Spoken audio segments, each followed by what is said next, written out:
Greetings, how y'all doing? Good to see y'all here. Getting it going. Where are we at? Welcome. Cindy Seeley, hello, going south, CB. Ecotopian Emissary. Good handle. Going south, what's up? TCR, what's up?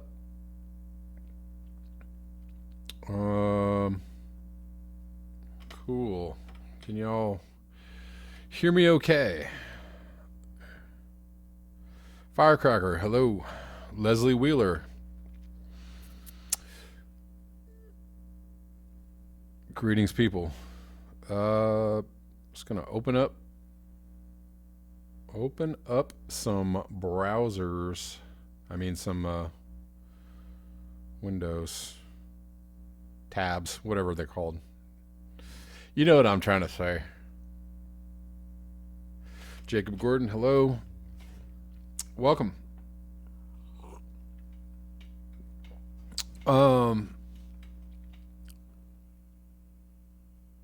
Cool. The dude. Let me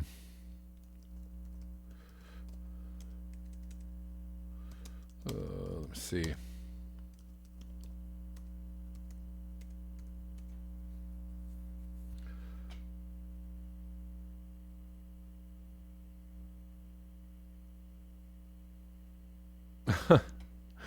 Anyways, here's a headline. I'm going to just to jump in. Bolton says war powers resolution should be repealed. Is there an actual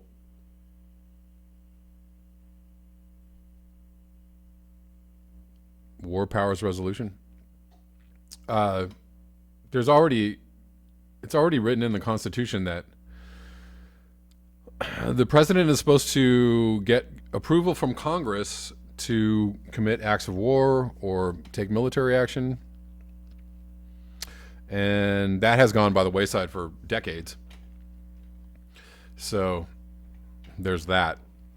But now there seems to be a lot of interest in limiting Trump's power to use the military as he pleases, and that's a good thing. That's a really good thing. But we'll get into that later. Ecotopian Emissary says Lord Hugh has a novel. Yes, he does. Going South says St. George and the Methane Dragon. I have not read it. He has put it out there. Anybody who's read it, please let me know how it is. Glad you're here, Jacob. Thank you.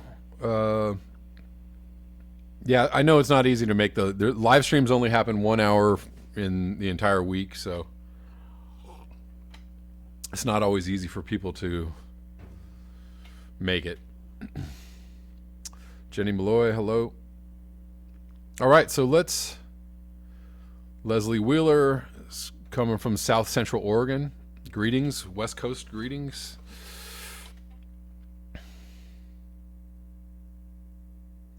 TCR Galaxy, Kirkland, Washington, more West Coast.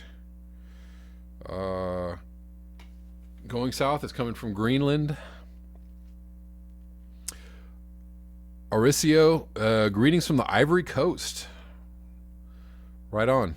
Welcome, Mauricio. I hope I'm pronouncing your name correctly. All right, so let's get into some headlines. This is out of Australia, and I saw this on a post on Twitter from Environmental Coffee House asking if this was true. Apparently, it is true. Australia to cull thousands of camels. And this is from yesterday. Thousands of camels in South Australia will be shot dead from helicopters as a result of extreme heat and drought. A 5-day cull started on Wednesday as Aboriginal communities in the region have reported large groups of camels damaging towns and buildings. They are roaming the streets looking for water. We are worried about the safety of the young children. says Marita Baker, who lives in the community of Kanipi. Some feral horses will also be killed. This is a true story. Again, can the news get any worse than what is coming out of Australia? It seems like every single day some new disastrous something is happening.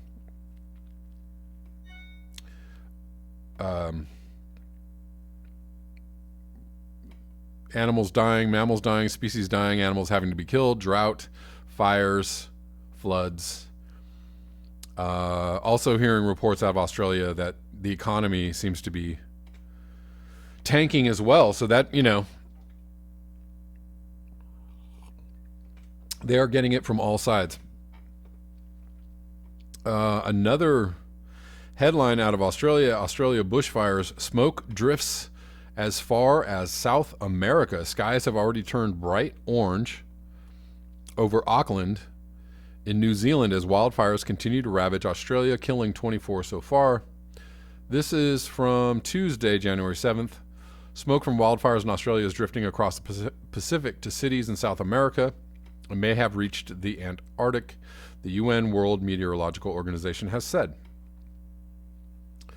At the weekend, skies turned apocalyptic bright orange 1,300 miles away in Auckland, New Zealand, as bushfires continue to wreak destruction in Australia, where so far 24 people have been killed. Now skies as far as 7,000 miles away in Chile have gone gray in the thick smoke.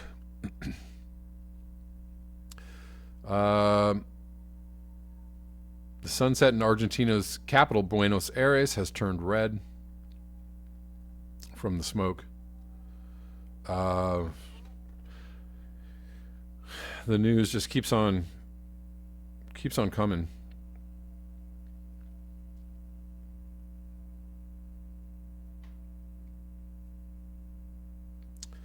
Going south, says Australia going down the drain, or going south, as it were. But Leslie Wheeler says south of Perth has a new bushfire. Human asks, are we at war with Eurasia or East Asia? We have always been at war with terrorists. No, now we're at war with Russia. We have always been at war with Russia. Sea levels may rise quicker due to Australian fires, says Going South. Ryan Ferrix, greetings from Washington State. Dana Patterson from BC, Canada. What's up, guys?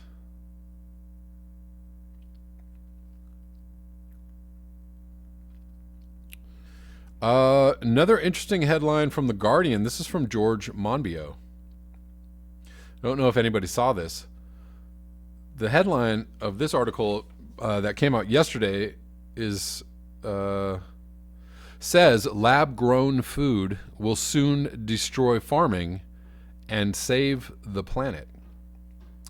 Scientists are replacing crops and livestock with food made from microbes and water. It may save humanity's bacon. What y'all think about this?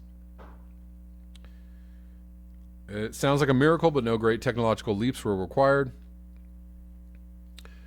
In a commercial lab on the outskirts of Helsinki. You know what? Maybe I'm going to come back and read this. It's a rather long article. Maybe I'll come back and read this in greater depth. But I'm going to move on to this other headline. Zimbabwe drought. UN warns food. I got this from Nick Humphrey's site, Facebook page. Zimbabwe drought. UN warns food will run out by the end of February. There will be no relief for Zimbabwe in 2020. It seems the UN have painted a bleak picture of the year ahead as the country braces for food shortages. Around half of all citizens in Zimbabwe are facing another grim reality of 2020. The United Nations have warned that their food reserves, which go towards feeding millions of people in that country, will be gone by next month.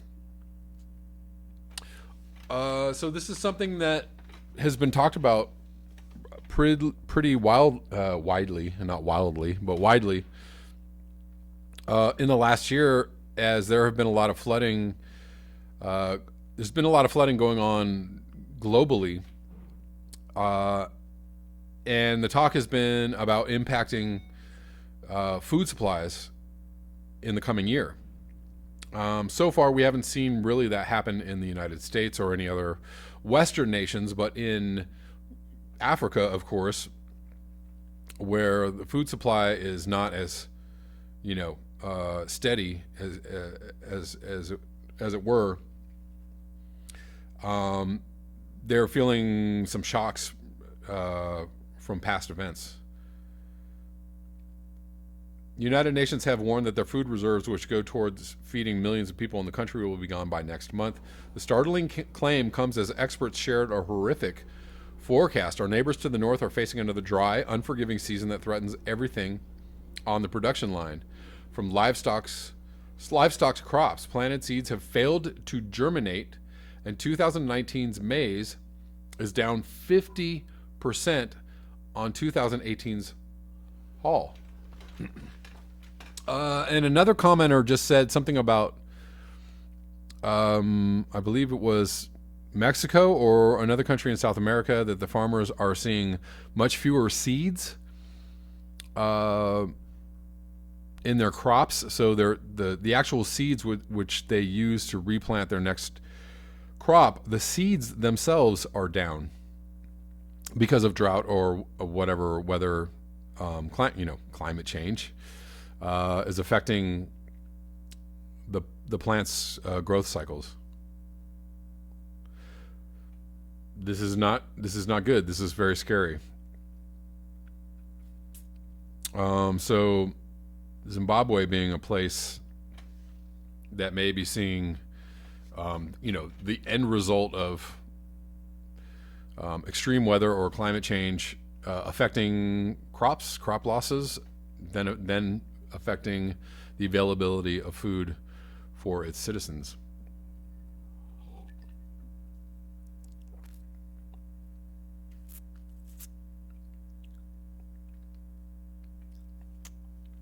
TCR Galaxy says, save the bacon by allowing billions more humans to be grown. Yeah, I don't know. The whole growing food in lab thing, I mean, that sounds straight up out of Blade Runner. If anybody saw the sequel to Blade Runner, I think it's 2049. Basically, humanity continues because they're able to grow food in labs, in laboratory settings. So traditional food is not farmed anymore. It is made or grown in labs. We are entering officially a sci-fi existence. Going South says bacon is slang for cops, right? 19th century douchebag says we've known this is coming. We've known this is coming, yes.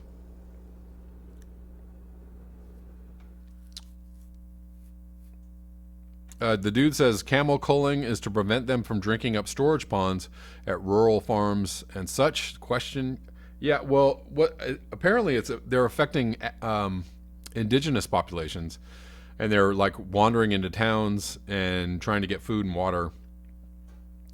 And camels can be pretty scary and aggressive if they're just wild, and so they're threatening the populations there, and that's why they're culling them.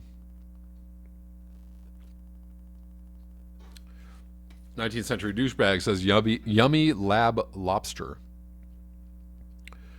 Zoxolix asks, how much energy does it take to grow this meat in a lab? Well, is it meat lab meat?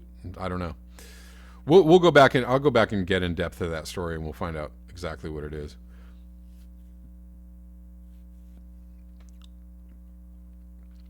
Zoxolix says plan B is just to eat us. Soylent Green is people. I don't know. I don't know. Maybe lab grown food is the future. I mean, it's clear that if we can't grow food the regular way anymore, if climate change has made growing food, traditionally by farming on land, other things are going to have to come in place, or we are all going to be Zimbabwe very, very soon. The options are grow food in a lab, or grow food underground, or grow food indoors where you can control the climate. I mean, that's just straight up reality. That's what it's going to be. That's what we're going to be resorting to, because as farmers around the world know, it's become a guessing game. Roger Hallam, one of the founders of Extinction Rebellion, was an organic farmer and had his business and his crops destroyed by climate change. He can no longer run his organic farming business because of climate change. Plenty of other farmers around the world are realizing this reality. Basil Peterson says most good sci-fi is usually prescient, i.e. Soylent Green. CB Unglesby says onion now no longer exported from Greece and Turkey because of shortage.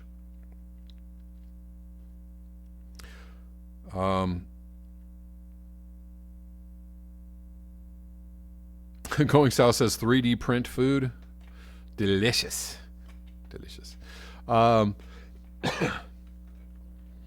Ecotopian Emissary says aren't craft singles made of plastic.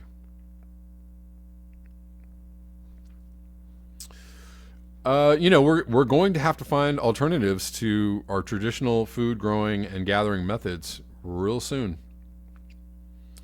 Because this will become a problem worldwide.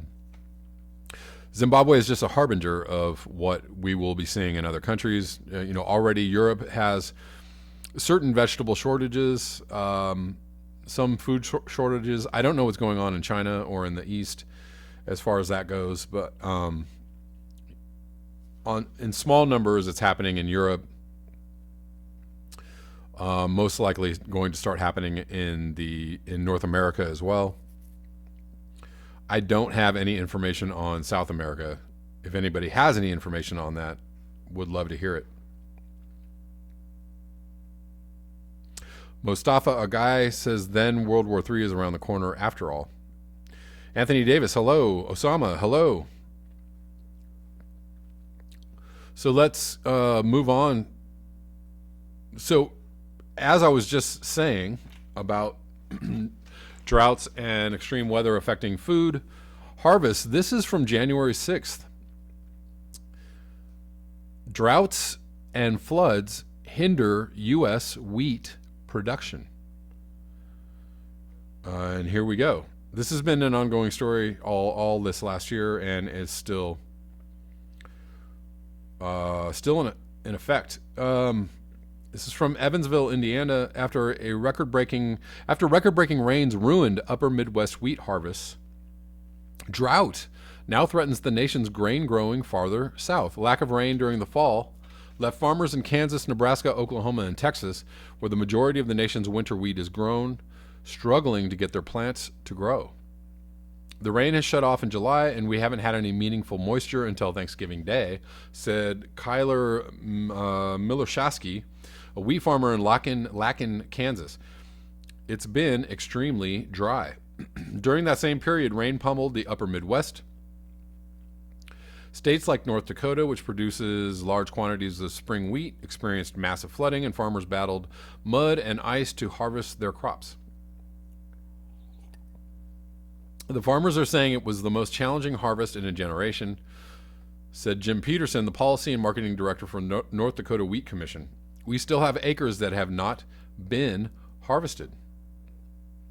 And the rain impacted the quality of the crop we did harvest.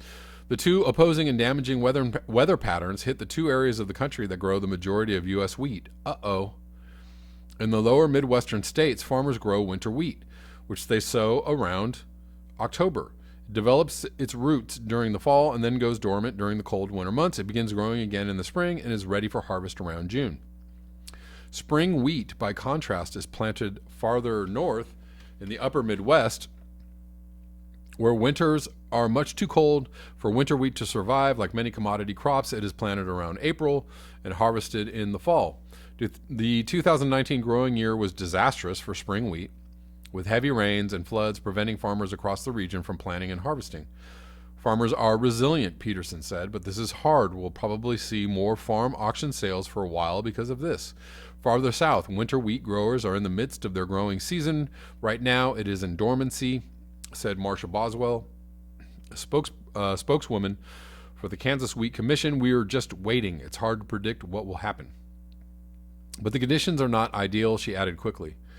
The fall drought meant much of this year's wheat did not develop the roots needed to overwinter well. Some of the plants didn't even come up, Boswell said.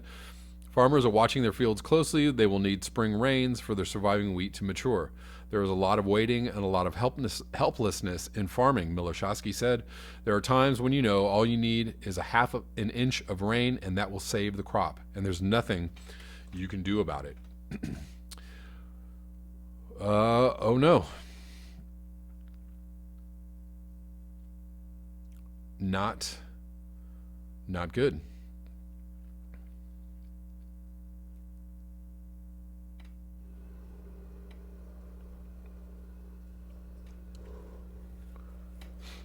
Osama says we hit 25 degrees last night.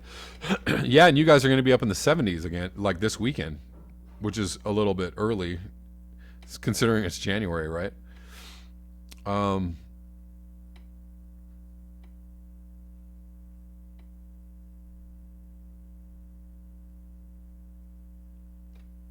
High of 48 in Chicago today.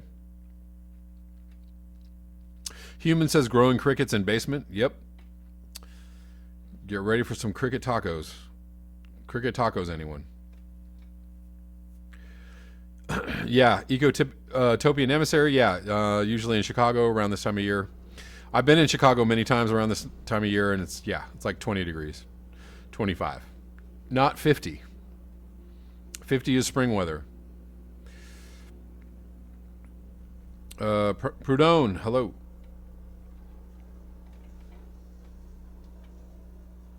Basil Peterson says here in the Finger Lakes, we had a blizzard yesterday, minus 15 wind chills. Tomorrow is predicted to be 40 with rain. Roller coaster here.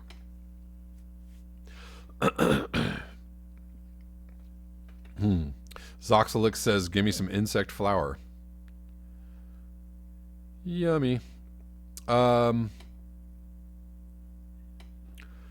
That's what I got for climate change headlines. Let's move into some news adjacents. Y'all hear about this Ukraine plane crash? Not due to engine failure. Iran refuses to hand over black boxes to Boeing. So apparently this plane crash in Iran, it was Ukrainian. Why do the same names keep coming up in world events? It's really strange. And there's some conspiracy stuff around this, but I'm not going to go into that. But anyways, Iran, Ukraine, Syria, North Korea, you hear the same. It's like everything happens in these four countries all the time. That's where all world news events happen. And it's a little bit strange to me. But anyways, that is a weird story. Apparently this plane crashed due to technical problems, but there's a lot of mysteriousness around this. Moving on to another headline, Trump opts not to escalate Iran conflict, announces new sanctions. If anybody was watching, his crazy lunatic speech that was all over the place and full of gaslighting, but at the very end of his speech, he was like, well, let's have some peace. So apparently there was no escalation after Iran shot some missiles at U.S. bases but didn't hit anybody. Apparently, Iran tipped off Iraq about these airstrikes, and then Iraq tipped off the U.S. about these airstrikes or these missile strikes. And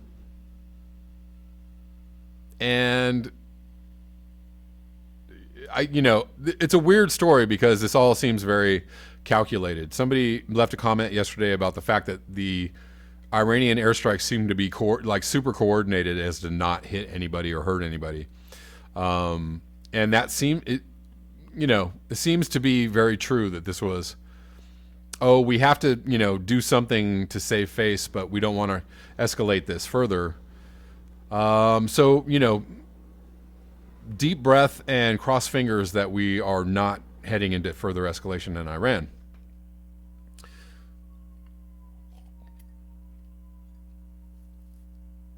Anthropomorphic facsimile says you never hear about Luxembourg anymore. Yep. I know, Luxembourg used to be the center of everything, and now nothing.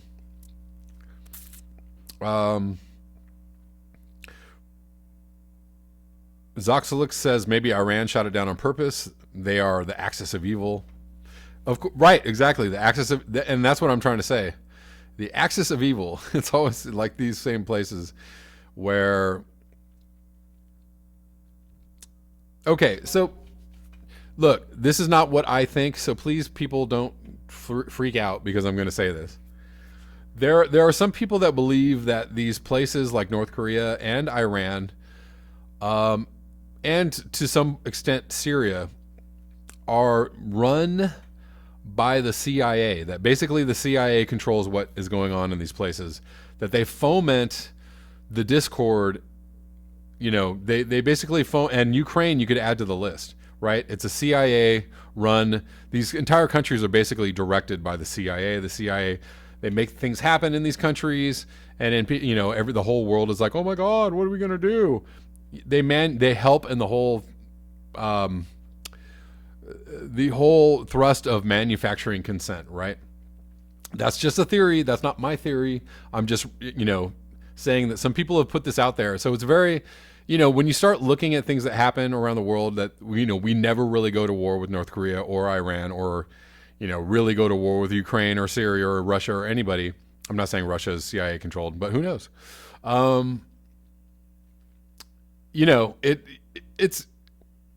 It's plausible. I don't know if it's likely. Anyways, putting that out there, that this is a theory that some people have put forth and believe, and it's an interesting one to me. That's all I'm going to say about it.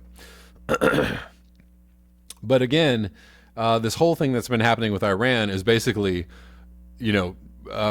somebody does something, right? Supposedly Iran shoots rockets into Saudi Arabia, and what happened was the Houthi rebels had claimed responsibility for that, but we blame it on Iran, and we say, see, look how they're escalating things. Now we got to do something, right? So it's all, it's all false flags and funny business, right?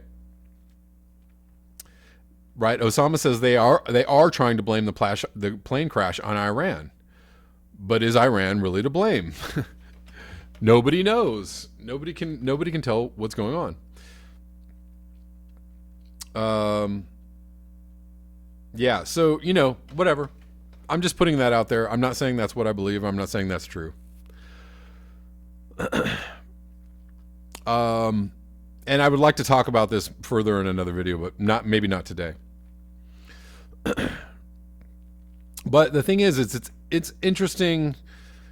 So there was this whole idea that there's whole news story about the fact that Iran, Saudi Arabia, and Iraq were on the verge of forming some kind of agreement to protect their oil wealth and to kind of foster peace among the nations. And then we go in there and kill Soleimani and disrupt basically all. We disrupt the peace, and then kind of like foment this whole thing that's going on, and now everybody's scared shitless, and everybody, the whole news media apparatus is like, oh my God, we've got to be on alert, and what are we going to do? And Iran, they're aggressive, they're hostile. We got to be, prepare the troops and get ready for World War III and all this stuff. Again, this hypes up the military industrial complex and, gives everybody a reason to be, prepared, on alert. It gives a reason for the military to exist, but we don't really want to go full-scale war. And has been evidenced by the fact that, nothing's happening now. Iran's not going to escalate. We're not going to escalate. We're all just going to be like, okay, we're going to do sanctions or whatever. That's what Trump said.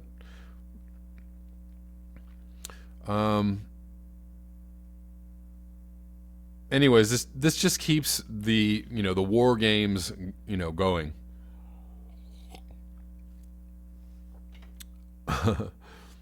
Those weapons of mass destruction have to be around here somewhere, said George W. Bush.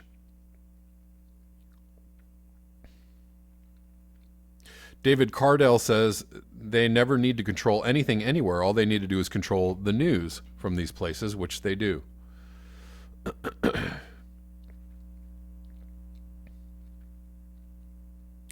That's absolutely true.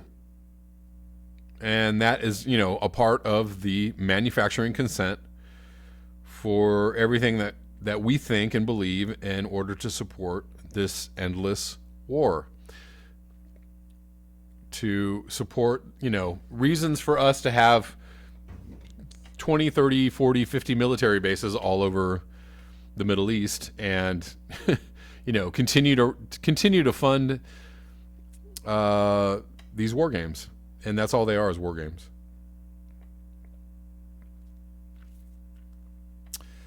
Osama says weapons contractors' profits through the roof. Exactly. Basil, thank you for the super chat. I appreciate you. Namaste, brothers and sisters. The first victim of war is the truth. Aeschylus, am I pronouncing that correctly? Aeschylus, 500 BC. Anthony Davis says, bottom line, America wants that oil. So there was another story, check this out, that Trump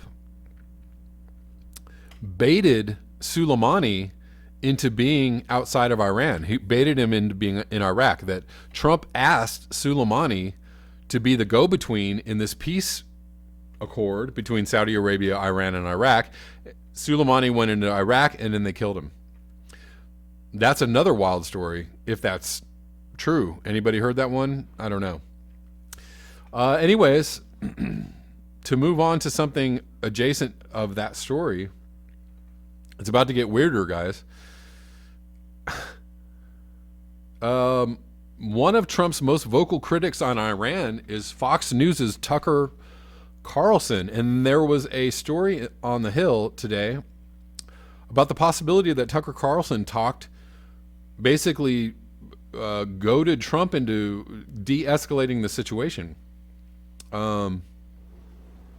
which happened the last time that Trump was about to strike Iran with a rocket strike, and basically Tucker Carlson talked him out of it. Was the news story. Over the past week, Tucker Carlson has used his namesake show to criticize Trump, his military leaders, and high-ranking foreign policy officials for their decision to strike. On Friday, the conservative pundit criticized chest beaters for making the usual warlike noises. On Monday, he questioned why conservatives, who were long suspicious of the military and intelligence community, were suddenly trusting them on Iran. So I don't like Tucker Carlson at all. I think he's he's all that's wrong with a lot of the news and a lot of the commentary, and obviously he's extremely right wing, and he's racist. He's he does a lot of race baiting on immigrants and a lot of other people. He's not he's just an asshole, is what I'm trying to say. But oddly, he has this anti-war stance, which is why he has Tulsi Gabbard on his show all the time. But he has an extremely anti-war stance and an anti-regime change war stance, and he has bent the ear of Trump on a number of occasions in the last year. And a lot of people are crediting Tucker Carlson with talking Trump out of escalating this conflict. And that's, who knows why he's doing this? Who can figure out where this is coming from or why he believes this? But we have to, be thankful that Trump actually listens to Tucker Carlson. And on this specific point, Tucker Carlson is right. He actually is a voice of reason for whatever reason on this one subject. So I don't know. Yeah, Ecotopian Emissary says even a broken clock is right twice a day. And there you go. He's wrong on a lot of things, but for whatever crazy reason, he's right on this, and this has kept us out of escalating situations in the Middle East, and who knows why. Thanks for being here, guys. Keep liking the video. We were up to, we had 101 viewers for a second there. So thank you all for being here.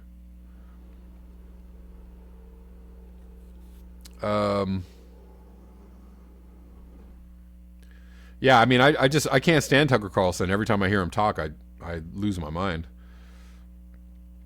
But for, he has this anti-war stance. I don't know where it comes from. But again, even a broken clock can be wrong. It can be wrong twice a day, right twice a day. Let's move on to another headline. News headline: Bernie Sanders announces bill to block funds for war against Iran. So there has been a pushback from some Democrats, and now it's kind of taken hold of, most Democrats,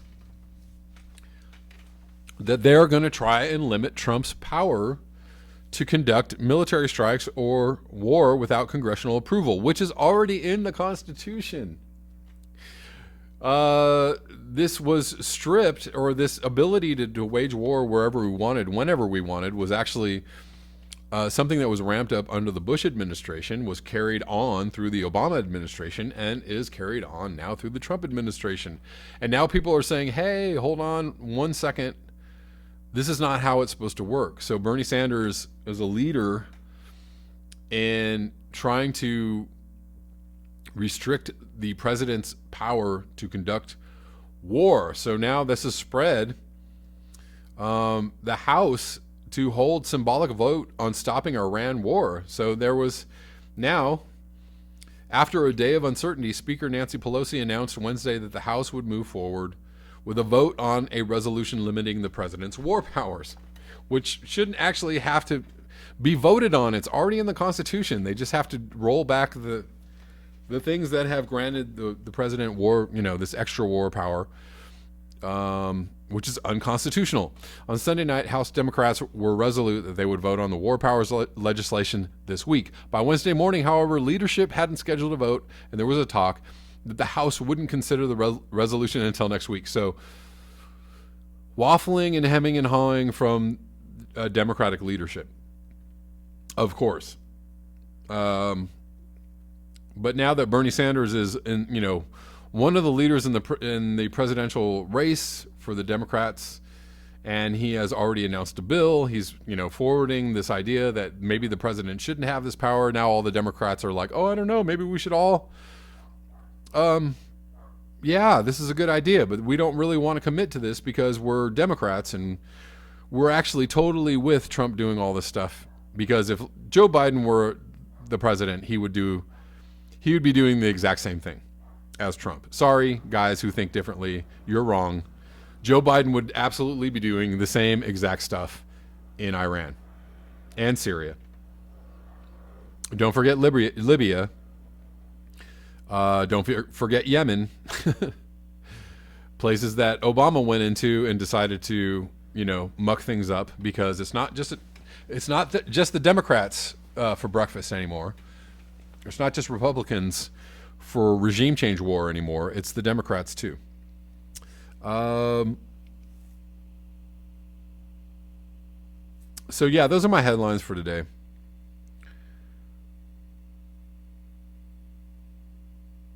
Rudel Zavedno says Tucker is Trump's shepherd. Well, thank God the shepherd has, two brain cells rubbing against each other on this one point of being anti, interventionist or anti-escalatory. Osama says Bernie keeps leading. That's right. Absolutely. Joe Biden is trash, says John Dowd. But Joe Biden is the trashiest of trash. Joe Biden is worse than Hillary Clinton. I can't stand Joe Biden. Joe Biden is a walking disaster and will be a walking disaster for this country. He's going to lose to Trump if he's the nominee. So, dear Lord, don't let that happen. Prudhomme says Dems were reminded of those Epstein videos. Ooh, that was nice. Yep. The dirty Dems have, want to avoid the dirt that they have all over them. So all they need is for somebody to go, remember this, guys? Remember that time you went to Epstein Island? Remember that time? What's the place in Northern California? Something Grove. Yeah, remember that time when you went on that junket with Hillary and Bill?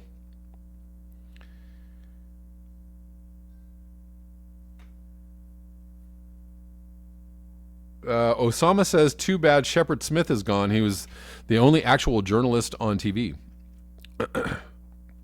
M says, hello. How to do?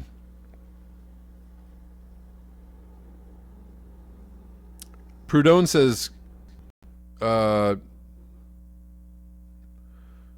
Karen Daly said, so would HRC be in Iran and Russia. It would have happened sooner. Absolutely. Absolutely. She was all about a no-fly zone in Syria. We would have been, trading missiles with Russian fighters already in Syria. So, there's that. And Joe Biden totally would have been like, yeah, let's get that Soleimani guy. He's bad. Joe Biden is basically Trump light. He's just as racist. He's just as out of his mind. I mean, at least Trump can, string a couple sentences together. Joe Biden can't even do that. Bohemian Grove, thank you. Ecotomia and Emissary. That was what I was thinking about. Yeah. Yeah, remember Nancy Pelosi, that little trip you took to Bohemian Grove? Yeah, remember that? Yeah, you're not doing anything. Yeah, you're going to give us that vote on more funding for the military. Yep. Yep, you're going to give us more money for the wall. Yep, you're going to give us everything we want.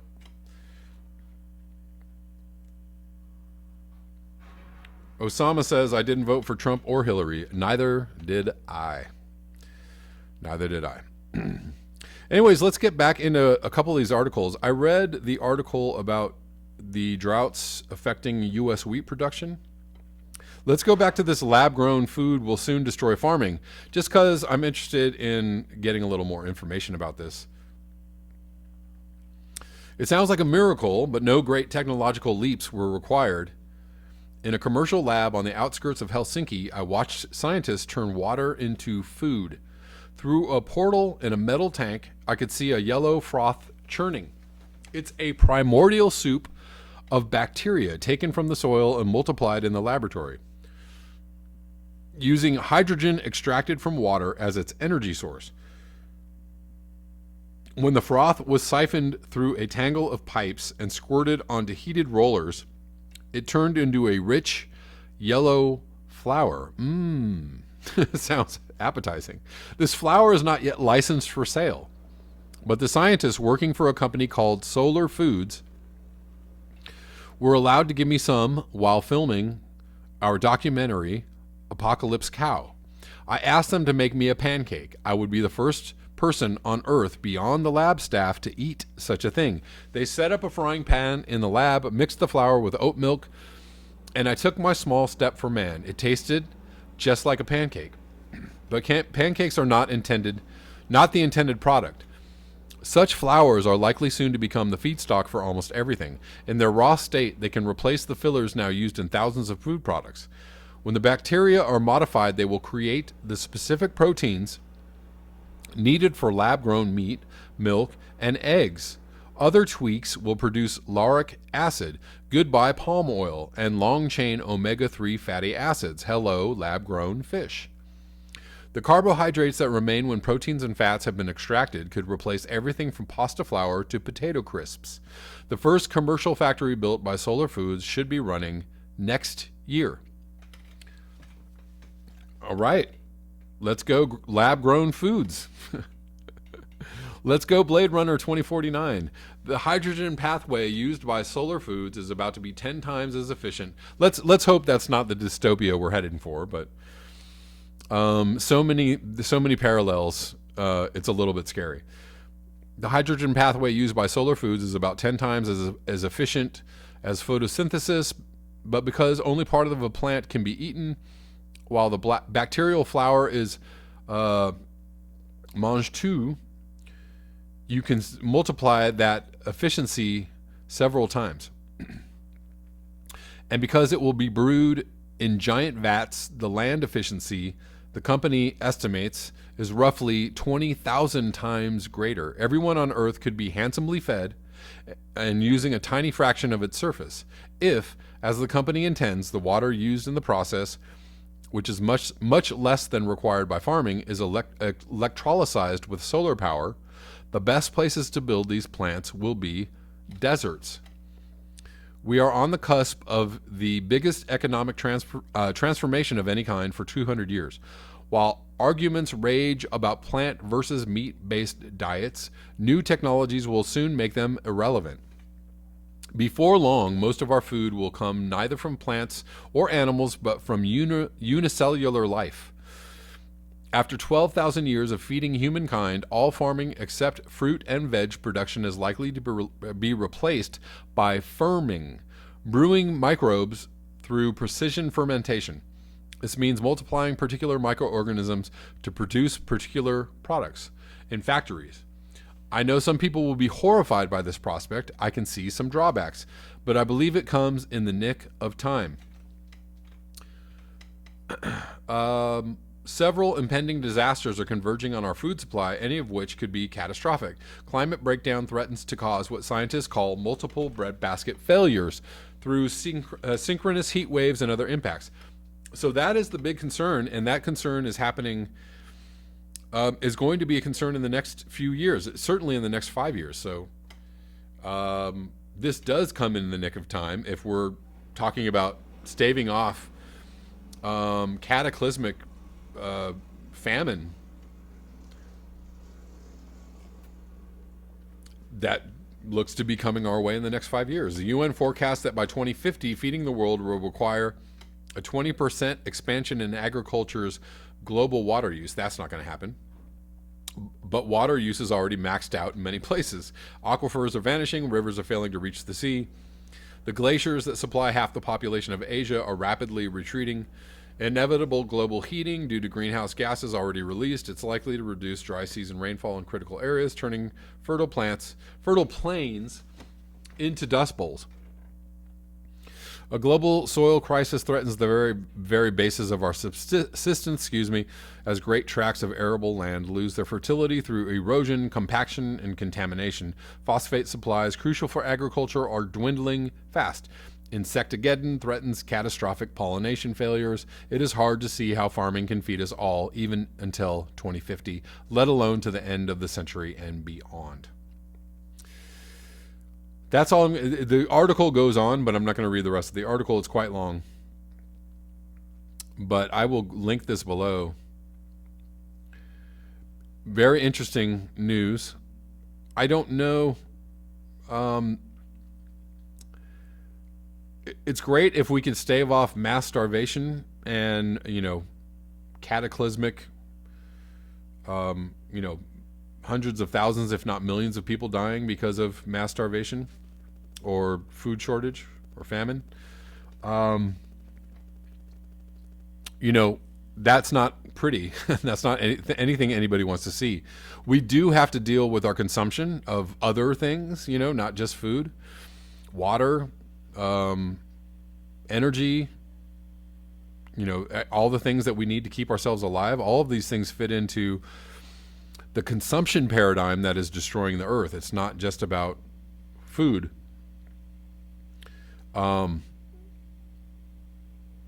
So we do need to deal with overpopulation, overconsumption. All of those things are pertinent. But this is something, I think that's going to come into play, of course. Andy the Gardener says the new green revolution, eat bacteria, boosting human population to 12 billion. What's not to like? Yeah, I mean, so that's, the problem is that, enabling us to continue to grow our population is not going to be good. That is not good. Zoxalix says no. Exclamation mark. But, in order to continue feeding people while we de-escalate, or while we, degrow our economies and our population and our human consumption, in order to live in balance with nature, that's not a bad thing. However, Jevons paradox comes into play as well.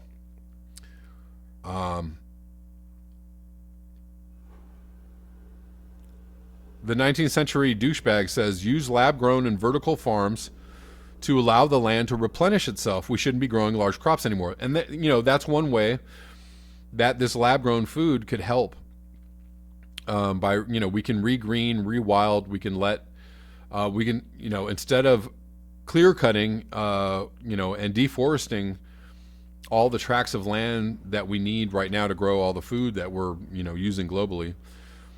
Maybe we could stop this, progress or process, and we can feed ourselves in other ways and let the land regenerate. Let green areas regenerate themselves.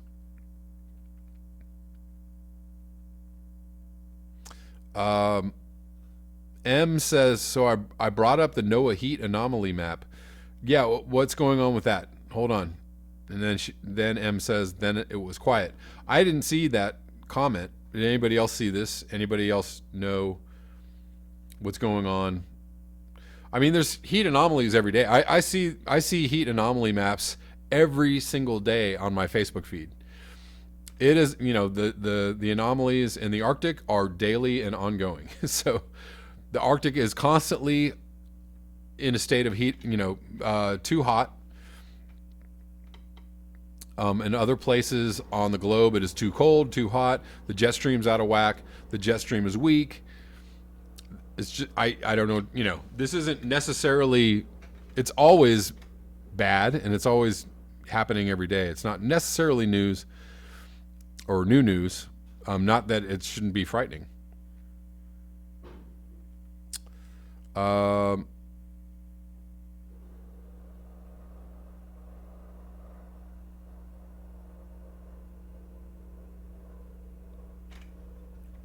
Ecotopian Emissary says vertical farms plus rooftop gardens equals many wins. Well, yeah, we need to begin figuring out how to grow food locally again, to feed ourselves locally in small communities.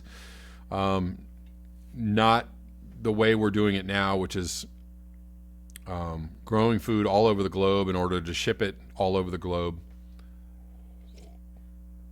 We're going to have to figure out how to do localized food production, and that can help places like Zimbabwe, which are facing food shortages within a month.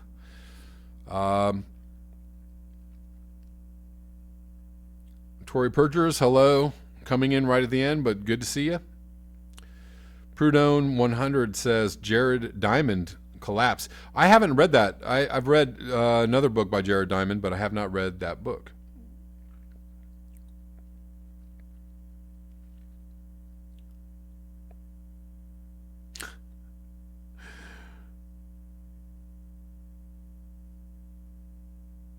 Lightning Rod says, somebody please go to Ventusky and look at the weird ass bomb cyclone. It's incredible. Maybe I will go check that out. Zoxalic says, universal sex bots will save the world. I don't know.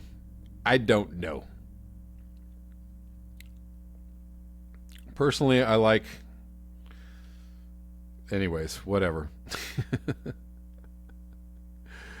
Have you tried a universal sex bot? No, I have not. Sultan Bev says, we don't need to figure out how to grow food locally. We just need to get on with doing it. True. And growing food locally will do what? It will regenerate, if we're growing it correctly, will start to help regenerating green spaces, wild spaces. We need to rewild, regrow, regreen as much as possible. Tori Percher says, I'm trying to reassemble an old greenhouse. Please tell me I'm wasting my time. You're not. Actually, that is, the future of food is indoors, most likely, at fermenting bacteria and growing food underground or in greenhouses. That is the future of food. M says it doesn't let me post GIFs. Yeah, I don't think it will allow you to do that in the live chat. I'm sorry about that. But you can post it in the comment section after this video is posted, after this video is over. Please do. Debating whether to get into another story before we sign off. Let's go deeper into this Zimbabwe drought story. Zimbabwe drought. UN warns food will run out by the end of February. So the UN has warned that their food reserves will be gone by next month. The startling claim comes as experts shared a horrific forecast. Our neighbors to the north are facing another dry, unforgiving season that threatens everything on the production line, from livestock to crops. Planted seeds have failed to germinate. And 2019's maize is down 50% on 2018's haul. Niels Balzer is the World Food Programme's Deputy Country Director. He has made it abundantly clear that Zimbabwe needs donations and pledges by the bucket load. It's estimated that about 3 billion, R3 billion, I don't know, that's the sign for their money, monetary system, is the desired total to help stave off the threat of drought and starvation. Around 200,000 metric tons of food is wanted to alleviate the crisis. As things stand, we will run out of food by the end of February, coinciding with the peak of the hunger season when needs are at their highest. Firm pledges are urgently needed, as it can take up to 3 months for funding commitments to become food on people's tables. While WFP now has the staff, partners, trucking, and logistics capacity in place for a major surge in Zimbabwe, it is essential that we receive the funding to be able to fully deliver. The lives of so many depend on this. UN forecast paints a bleak picture. According to the UN, the deepening hardship is forcing families to eat less, skip meals, take children out of school, sell off livestock, and fall into a vicious cycle of debt. Stories of family members resorting to prostitution and sexual exploitation to survive have also been rife. The reports coming out of Zimbabwe are utterly devastating. Bread now costs 20 times more than it did in July 2018. Maize prices have also tripled. This is due to rampant inflation and a lack of foreign currency flows in Zimbabwe. Around 8 million Zimbabweans, or half the population, are officially food insecure. Due to logistical challenges, all emergency food supplies to Zimbabwe must come through South Africa or Mozambique. This could take months, and Balzer has stressed the need for officials to act urgently. Furthermore, the country is also gripped by rolling blackouts. One of the main hydroelectric plants, which we talked about a month or two ago, is too empty to function, reducing Zimbabwe's generational capacity by a significant amount. It never rains, but it pours for Zimbabweans who are facing yet another 21st century disaster. So contribute if you can to anyone who is helping in the crisis for Zimbabweans. They need it urgently. I'm going to read a few more comments and I'm going to sign off, guys. Thank you so much for being here today. Tori Pergers says, free contraception and safe abortions for all. Ding. Absolutely.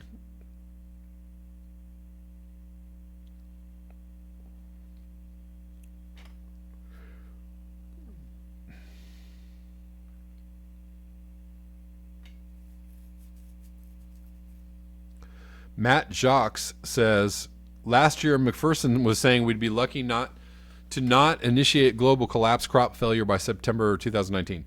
Yep. He also said that in 2016, which is the difficulty in, making predictions like that. 2016 feels like a long time ago now.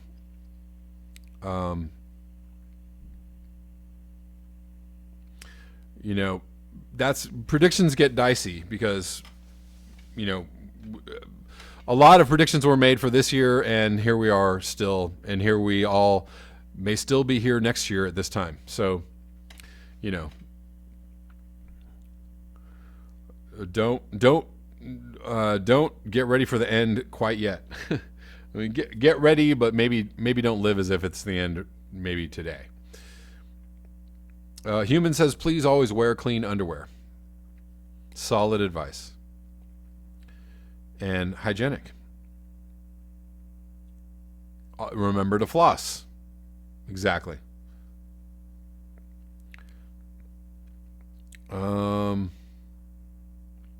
Anthony Davis says Antarctica is also melting and the land down under is still burning. Andy the Gardener says, good news, a couple of British royals are fucking off to Canada. Good riddance. I saw that. Hey, more power to them. They're like, we're out. We're out of this. We're out of this hot dog stand.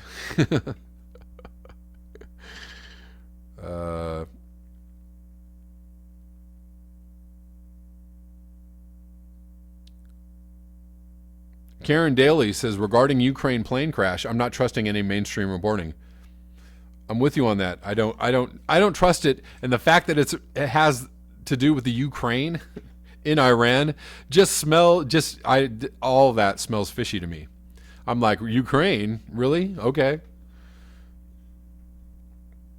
The Ukraine is teaming up with Iran to make some weird news headline. Oh my God. Say it isn't so.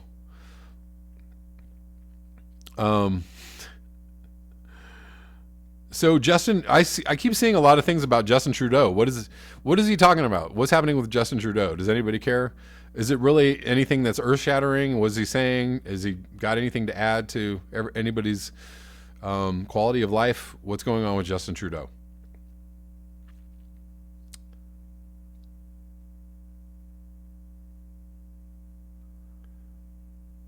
Anybody enlighten me before we sign out on Justin Trudeau? What's he saying?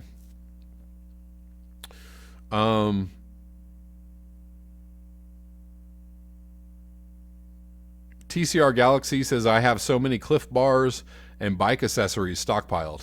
Only problem is going to be clean water.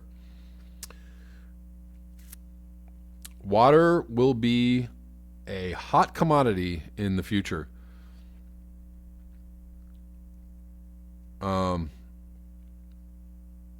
Some people have even have put their money on the water stakes. Oh, Adam Thomas said a lot of Canadians on that Ukraine flight. Oh, is that what that's about? Okay, all right. Sorry, didn't see the connection. Got it.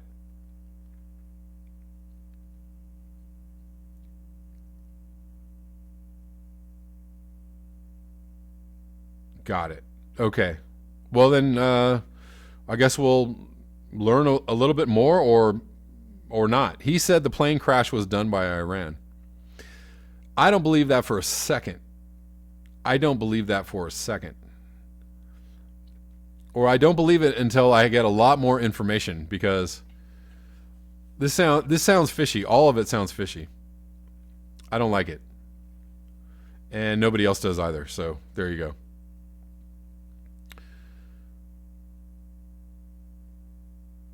Daniel V says, I bought a house off of Lake Superior. Good on you. Prudhomme says, based on U.S. intel. Oh. Oh, well then, it must be true, since the U.S. intelligence community said it was true. All right. Valhalla, thank you for the super chat. Thanks. Thank you, bro. I appreciate you. I don't believe it for a second. This is just another, like, come on, guys, come on. Come on, let's shoot some more missiles. Let's go. Oh, my God, you know. Let's get the outrage machine cranking, because, you know, we need this war to happen. You know, Trump said we're going to go for sanctions and, you know, we're going to go for peace. But no, we're not there yet. We're not there on the peace thing yet. Come on, guys.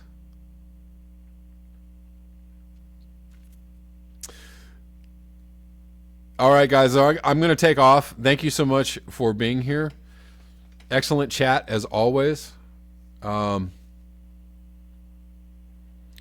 We will be here next week, same time, 11 a.m. Pacific, next Thursday.